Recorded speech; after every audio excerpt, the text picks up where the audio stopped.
অনেক বছর আগে এক গ্রামে বাস করতেন এক গরিব কৃষক। তার নাম ছিল সালেহ। সালেহ ছিলেন খুব সৎ, নামাজি এবং দয়ালু মানুষ। তার নিজের কিছুই ছিল না, না জমি, না গরু, না বড় ঘর।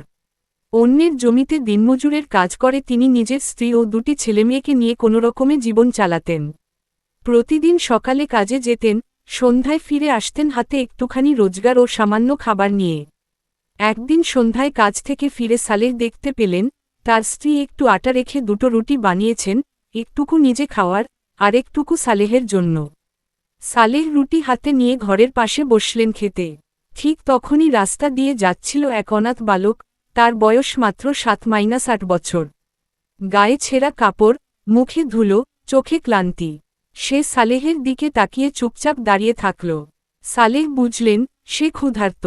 তার নিজের খুব খিদে পেলেও তিনি রুটি দুটো শিশুটিকে দিয়ে বললেন, বেটা, এই রুটিটুকু খেয়ে নাও, আল্লাহ আমাদের দেবে ইনশাআল্লাহ।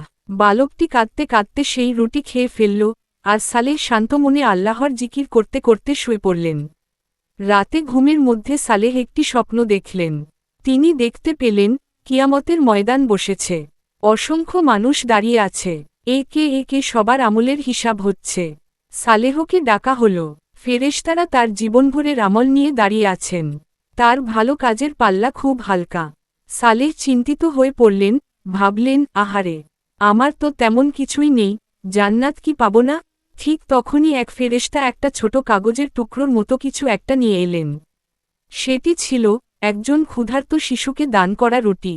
ফেরেশতারা সেটি ভালো আমলের পাল্লায় রাখলেন। অবাক করার মতো ঘটনা ঘটল, সেই এক রুটির ওজন এত বেশি হয়ে গেল যে সালেহের নেক আমলের পাল্লা অনেক ভারী হয়ে গেল।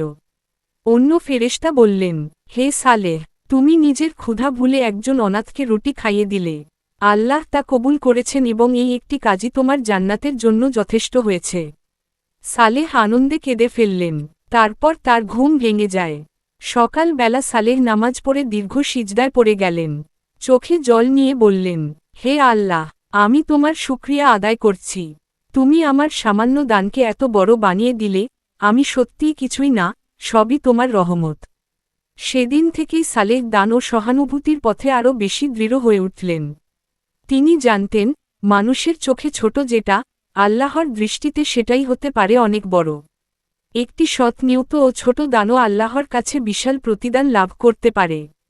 আল্লাহ মানুষের আমলকে তার অন্তরের অবস্থা ও নিয়তের ভিত্তিতে ওজন করেন। ক্ষুধার্ত, গরিব, এতিম বা মুসাফিরকে সাহায্য করা ইসলামে অত্যন্ত পুণ্যের কাজ। যে ব্যক্তি একজন ক্ষুধার্তকে খাওয়ায়, আল্লাহ তাকে কিয়ামতের দিন তেমনি খাওয়াবেন, এটি সহিহ হাদিস দ্বারা সমর্থিত শিক্ষা। আল্লাহ আমাদের সকলকে দিনের সঠিক বুঝো দান করুন, আমিন।